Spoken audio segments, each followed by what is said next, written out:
Maicera Dominicana, Federación Nacional de Comerciantes Detallistas de Provisiones Incorporado, FENACODEP, presentan...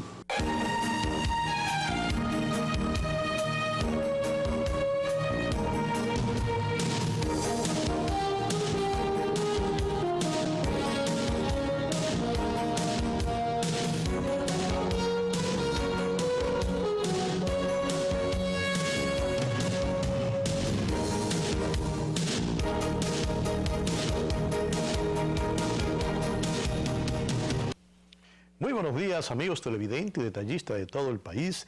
Este sábado, como cada sábado, estaremos con ustedes llevando su programa Detallista y Globalización.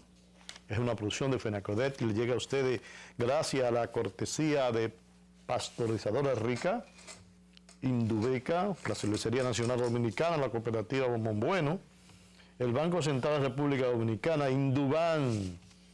Indubán es el cafecito que nos tomamos cada mañana, aquí cada mañana. Nuestro cafecito Indubán. El Ministerio de Industria y Comercio, CODEPA, Mejía Alcalá y la Presidencia de la República Dominicana. Vamos a conversar este sábado, como siempre, con nuestro amigo Héctor Sánchez, que nos acompaña, y Marcionilo Castillo, que está con nosotros. Buenos días, Héctor. Buenos días, Ramón. Buenos días, Marcionilo. Buenos días, compañeros y compañeras detallistas de todo el país, televidentes. Como siempre, esperamos hacer un programa de agrado para ustedes y de utilidad para el país y el mundo. Muy buenos días, Marcionilo. Buenos días a don Ramón Tejeda, don Héctor Sánchez. Buenos días a todos los amigos televidentes, especialmente a los comerciantes y, por qué no, también a los que le dan vida a los comerciantes, que son los consumidores, y a todo el país. Mira, yo quiero comenzar el programa hablando sobre la Feria del Libro. Interesante la Feria del Libro, importante, una cantidad de escritores nacionales e internacionales que están haciendo su exposición. Y la gente está acudiendo a comprar libros y a ver libros. Las escuelas están llevando a los jóvenes. De manera que es importante la Feria del Libro. Esta feria que nosotros veíamos constantemente. Pero hay una partecita que debemos enfocar, y es el libro virtual, que es el libro del futuro, que debía estar ahí. No sé hasta qué grado lo tienen. Recordarles además que sobre ese tema de la inconstitucionalidad por el apresamiento de personas por falta de un pariente o un amigo. Las observaciones del Código de Trabajo a raíz de la muerte del chino en manos de uno de sus trabajadoras, o como dice el pueblo, de la joven que mató al chino. Los aceites comestibles también, sobre la situación de los aceites y los productos de primera necesidad en todo el país, la huelga del Cibao. Son los temas que vamos a tratar. También un tema muy importante es la distribución que va a ser INESPRE de los productos, específicamente del aceite, que va a haber una cantidad que va a subsidiar, y nosotros que estamos viendo cómo se va a distribuir. Héctor, sobre la Feria del Libro, tú que eres un hombre tan dedicado a eso. Bueno, tú sabes que la Feria del Libro ha sido una tradición cultural que junta a personas amantes de la cultura y de la lectura, y sobre todo la palabra escrita, el libro, que con el problema de la digitalización se ha ido perdiendo. Fomentar la lectura y la difusión de libros, sobre todo de casas editoras y de escritores, e incluso dar el premio nacional del mejor libro escrito ahí durante ese acto, que es reconocer a uno de los escritores dominicanos, es de mucho valor, porque estimula que esa actividad que es escribir y publicar, que se está haciendo cada vez más difícil por el costo y por las dificultades, y porque mucha gente se va apartando de la lectura de libros, optando por leerlo digitalmente, pues nos hace difícil a toda la gente que se dedican a escribir y editar obras La Feria del Libro es un encuentro cultural. No solamente se exhiben libros, sino que hay actividades, hay conferencias, hay actividades artísticas, encuentros, en fin. Y sobre todo pone a los niños y a los adolescentes y jóvenes en contacto con la cultura nacional, y sobre todo con la posibilidad de que conozcan la cantidad de obras escritas por dominicanos y dominicanas y por escritores mundiales, para que sepan cómo accesar a ella. El problema siempre de esto es que los bajos ingresos de la población le impide a veces comprar los libros que desean tener, y eso dificulta que los mismos expositores, que son las librerías y los escritores, se limiten. La universidad tiene, y mucha de la academia tienen su stand, siempre lo ha tenido ahí donde tiene su casa de cultura, y donde termina el Conde, allá abajo, y ahí se exponen varias obras y se dan conferencias constantemente. De manera que yo exhorto que todo el que pueda ir durante este tiempo a la Fortaleza Osama, que es donde se está haciendo, pues que lo aproveche y vaya, porque son muchas las cosas que pueden disfrutar durante los días de la Feria del Libro. No solamente las obras, conocerlas y verlas, sino las actividades culturales diversas que se hacen. Mira, hay una situación, cuando tú hablabas sobre la del libro digital, nosotros vemos que para tú adquirir un libro en la web a veces es muy caro. Yo opino que en los países o el país, me acuerdo que tenemos una biblioteca nacional, de que esa biblioteca debía, esa parte ya de los libros virtuales, que sea pública, que los jóvenes puedan entrar, buscar un libro, bajarlo, leerlo, y que sea una responsabilidad de los costos de esa institución, esa organización del Estado, de comprar los derechos para que el libro esté ahí y la gente lo pueda accesar, específicamente los jóvenes o los estudiantes. Yo digo esto porque hemos tratado a veces de comprar un libro y por la vía virtual se lo ven como un negocio todavía, ¿no?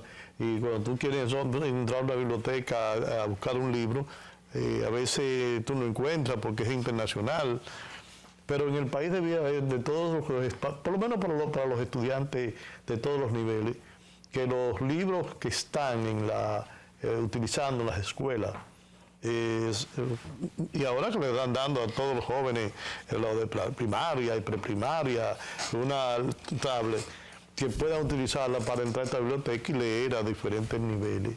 Sin embargo, veo que en educación, no sé si se está pensando en eso, pero le están dando algunos de los recursos a ONG que debían realmente dedicarse a esta parte. Y me gustaría que mencionemos, pues, en un minuto que nos queda de esta sesión, oír su opinión, Marcelo Castillo. Bueno, realmente el libro es la transformación de la cultura en escritura, y por lo tanto es un hecho histórico que va traspasando a través de esto, lo que va sucediendo en la cultura, lo va traspasando a la escritura, y de la escritura pasa a la historia. Y esto se puede convertir inclusive en situaciones que después se convierten en importantes, porque usted hoy pasa un acto trascendente, social, cultural, lo escribe, y después eso puede repercutir en la historia. Entonces yo creo que hay que dar la facilidad, como ustedes han dicho. Hay algunas facilidades, no lo podemos negar, hay muchos libros que se pueden bajar. Ahora, la juventud de hoy no está leyendo muchos libros físicos, y Héctor lo sabe, ¿verdad? Hoy eso está muy limitado, la gente ya se va precisamente a la parte virtual. Es más, usted le pone una obra para analizar, yo que soy maestro, le pongo una obra a analizar a los estudiantes y ellos se van al resumen que está en el internet, en la tecnología, para no agarrar esas 300, 500 páginas de libro y leerla. Entonces, en 10 minutos te sacan el resumen y te tienen el argumento que alguien hizo pero que cuando usted lee ese libro, pues usted se nutre de todo eso. Así que yo invito a todos hay que ir a la Feria del Libro. Ya ustedes han dicho, hay muy pocos recursos, los libros están muy caros. Esta Feria del Libro debía ser para rebajar aún más, porque ellos te le quitan a ti 50 y 100 pesos un libro que te cuesta 1.000 pesos y te lo dan en 800. ¿Quién va a poder, qué estudiante de escasos recursos va a poder acceder a un libro que quiera adquirir con 800 pesos? Entonces hay que buscar la forma de que esos libros, las ferias verdaderamente, yo voy a veces a buscar un libro a la feria y me cuesta igual que valga la promoción en Casa Cuesta o en cualquier librería.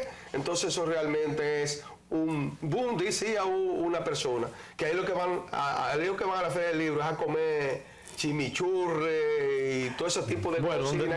De todos modos, la Feria del Libro es importante para el país. Que sí, hay que mantenerla. Nosotros tenemos que ir a una pausa, sí, y en breve estaremos nuevamente con ustedes. No se vayan, amigos televidentes. Vamos a la pausa.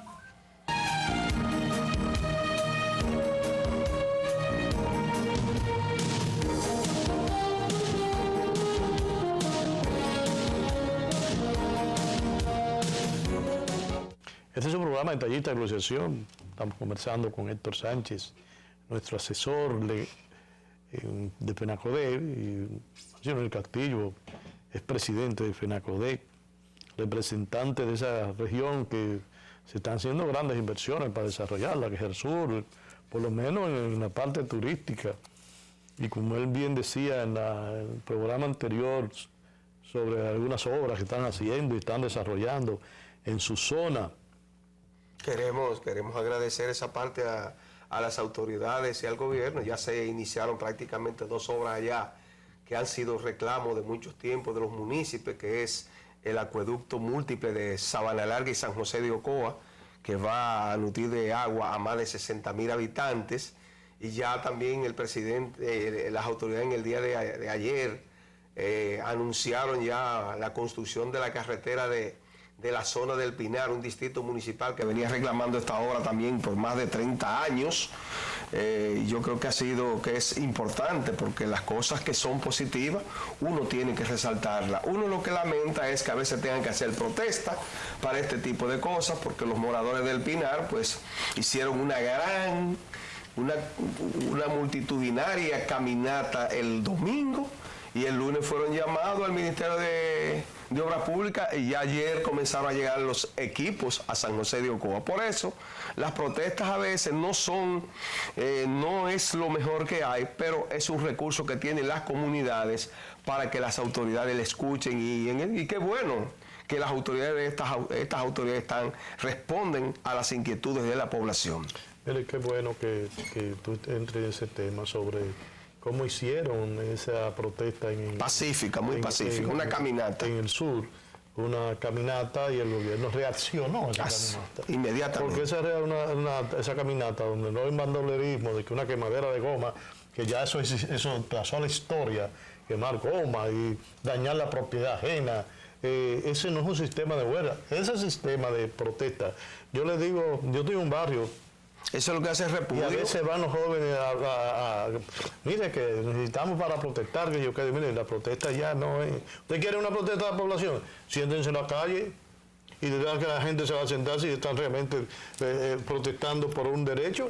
Y eso fue lo que pasó allá, que se unió el pueblo porque necesitaban eso y no lo veían como un ambiente de protesta contra el gobierno, sino reclamando un derecho que tenía esa población de tener derecho. No sucedió igual con el Cibao, que la huelga del Cibao se convirtió al final en un bandolerismo. Hay millones de pesos perdidos, saqueados, que parece ser entonces que los que coordinaron la huelga no pudieron controlarla, o realmente no eran las personas que estaban reclamando que hicieran una cantidad de obras y de cosas que sobresalen al ambiente de hoy.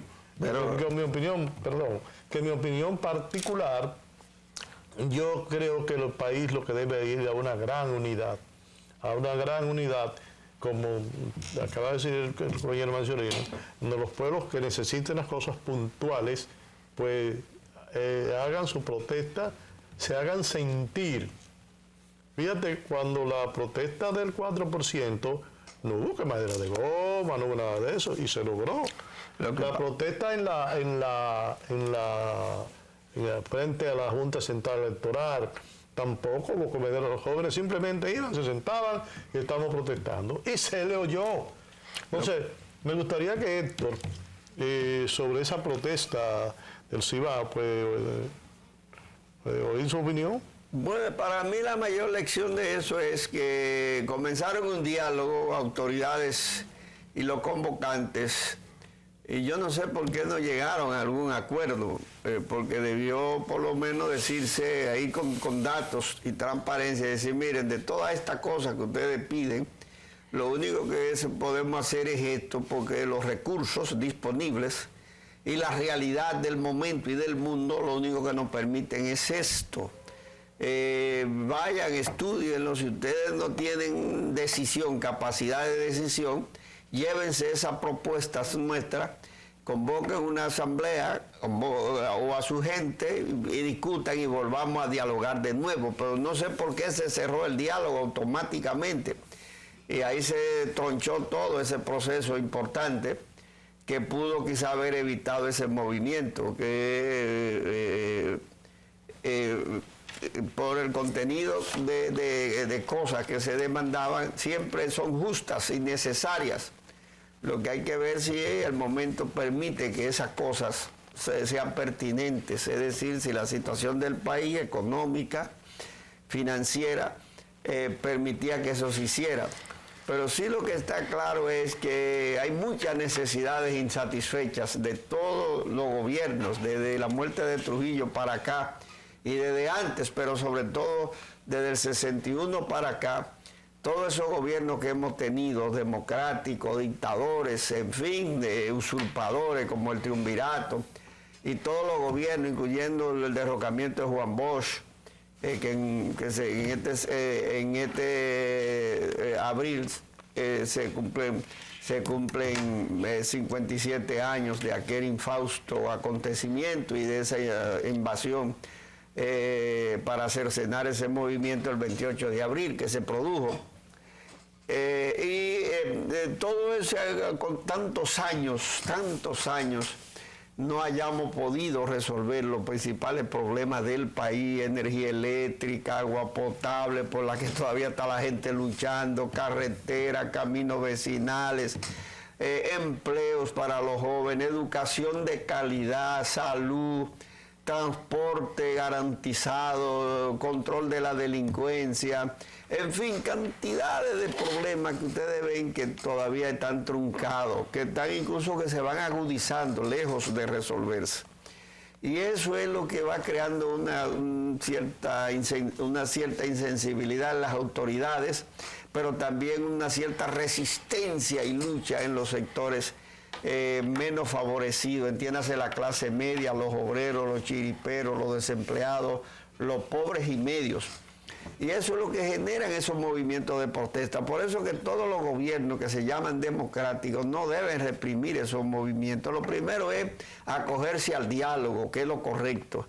Convencer a los convocantes de que es posible, que no es posible, pero lo que es posible es ceder para evitar que lleguemos a esta, incluso a muerte. Por suerte que no hubo muerte. Sí, hubo uno, el que hirieron se murió. Sí. Ah, bueno, mire, siempre esos muertos los ponen los pobres y a veces ni siquiera los que están metidos en el movimiento. Pero las protestas, como decía Marcionilo, en estos países de sordera de parte de los gobiernos y de los grupos de poder privilegiados, la resistencia, si no se hace, miren, los problemas se agudizan cada vez más y los pobres cada vez más sufren más y la clase media. Aquí las protestas se han convertido en una necesidad y el único medio que tienen los pobres y la clase media para que lo oigan, porque es una sociedad de cerrazón, donde todavía tenemos estructuras trujillistas, dictatoriales, muy cerradas, donde falta diálogo y transparencia. Y sobre todo, las frustraciones son muy altas porque los problemas no se resuelven, lo que hace que se agravan.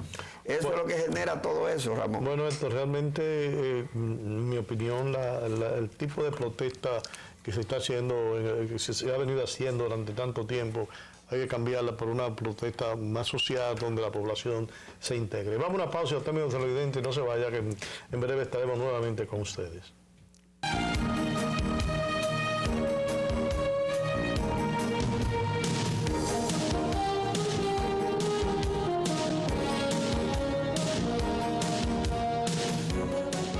Hermoso programa de Detallista y Globalización, conversando con Héctor Sánchez, Marcelino Castillo. Héctor Sánchez, nuestro asesor de FENACODEP. Hay un hecho que ocurrió en esta semana pasada, o la otra semana, sobre la muerte de un chino en manos de uno de los trabajadores. Eso ha traído una revuelta a diferentes niveles. En otras ocasiones ha sucedido que un haitiano mató al patrón, o que un trabajador mató al patrón, y no se le dio como ese tono que se le ha dado ahora, llegando hasta el punto de revisar el código de trabajo con relación a esto.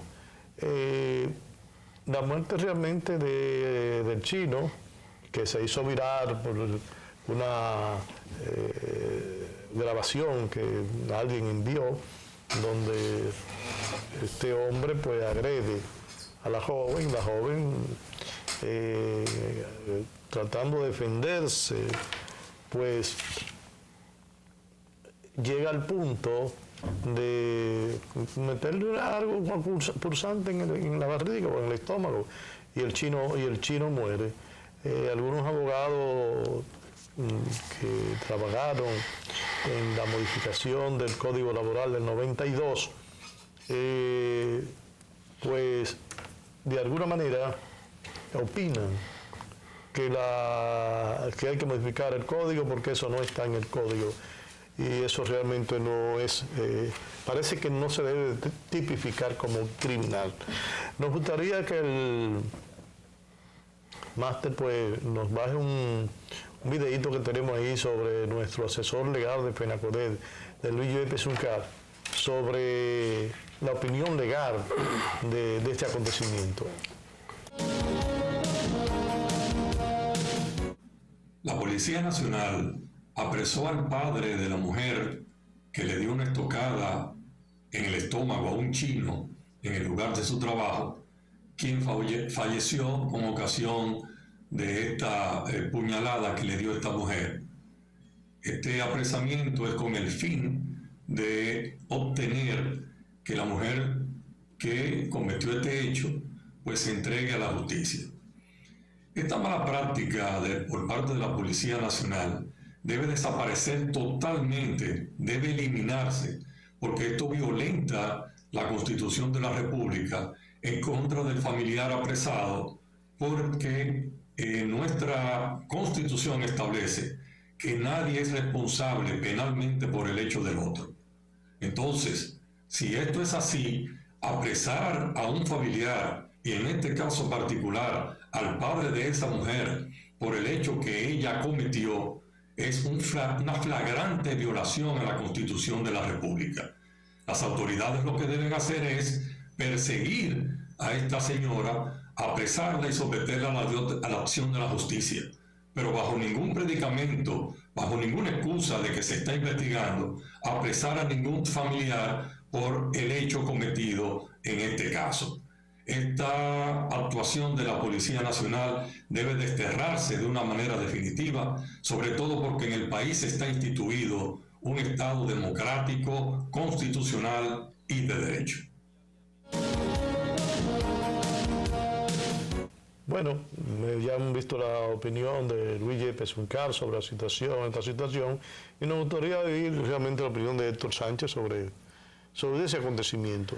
Bueno, lo primero que hay que analizar es qué genera ese acontecimiento. A veces aquí hay algunos patronos, sean nacionales o extranjeros, que creen que el derecho del trabajador no tiene ningún sentido. Y la falta de aplicación de las leyes laborales, tanto del Código como de los convenios internacionales, en el país han llevado a esa percepción de muchos patronos de que aquí el derecho laboral no tiene ninguna consecuencia para el patrón. Y se creen que pueden hacer cualquier cosa, maltratar, ultrajar, despedir descaradamente, violentar el derecho que tiene un trabajador o una trabajadora después que entra con un contrato de trabajo, ya sea escrito o verbal. Y eso es lo que pasa. El primer elemento es ese, esa mentalidad que tenemos que cambiar, y que por eso es que las leyes, si no se cumplen, no tienen sentido. Que hay que hacer cumplir, y eso es responsabilidad del Ministerio de Trabajo, hacer cumplir las leyes laborales del país. Si eso se hiciera aquí, no hubiese pasado eso. Lo segundo es que hay mucha violencia a nivel mundial y en el país. La gente estamos demasiado violentos, producto de esta crisis del COVID, después de esta guerra, Ucrania, Rusia, que ponen incertidumbre al mundo. Y los acontecimientos como que han llevado a exacerbar el estado de ánimo de los seres humanos. Y la gente está muy agresiva, en sentido general, no importa el estrato social a que pertenece, pero la agresividad del chino y en correspondencia de la joven por esa agresividad es lo que genera esa muerte lamentable de ese señor. Pero, ojalá esto se enfrente. Me gustaría darle un minuto a Maximino. Bueno, ya ustedes han dicho, realmente eso es lo que se ve cuando hay un escándalo así, que hay un acto ya de criminalidad o de gravedad, pero eso se da todos los días, y sobre todo con el perdón de la sociedad china, que no son todos. Es un sector muy fuerte para el asunto de lo que es el trato a la empleomanía en las relaciones, como decía don Héctor, de las relaciones laborales y del apoyo y cómo se maneja esto, y llega un momento que se rompe la soga por lo más. Fue que este señor primero afectó a la empleada, y la empleada parece que ya estaba quizá, uno lo que ve es lo que ha sucedido ahora, pero parece que ya estaba quizá saturada de la presión y de la cosa, y al final pues terminó quizás sin querer. Ok, vamos a una pausa. También televidente, no se vaya, que en breve estaremos conversando nuevamente con ustedes.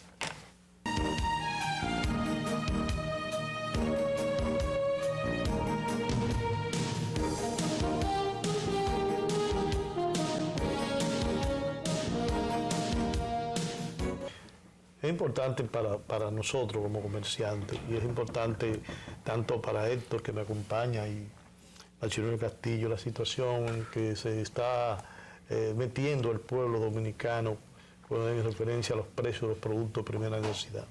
Se aprobó una ley para que los 67 productos de primera necesidad, o la materia prima, no sé bien cómo va la ley, bajen los precios al consumidor, reciba mejores precios al quitarle los impuestos a estos productos.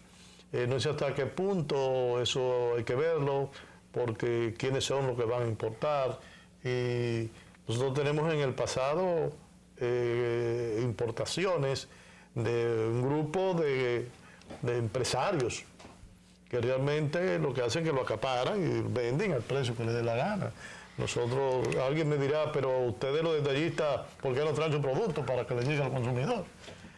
Realmente nosotros creemos que hay que buscar una solución. Yo en lo particular pienso que la producción agrícola, la producción nacional, hay que fortalecerla, porque además de los precios que han aumentado por la cuestión del COVID, los inconvenientes mundiales, estamos aparentemente no, la guerra entre Ucrania y Rusia ha contribuido también al aumento y sigue contribuyendo. Algunos representantes del mundo pues están opinando sobre la situación que puede venir, o prevén que va a venir una situación de hambre en el mundo. Entonces, por eso hablaba yo ahorita de la unidad. Me gustaría que Maximino Castillo, pues si tiene alguna opinión, le damos 2 minutos ahí. Sí, realmente es una situación un poco difícil. Vemos que las autoridades tienen la voluntad de revertir esto, es lo que aparenta, ¿verdad? Y lo que se dice y algunas acciones que han emprendido, pero la cosa sigue igual.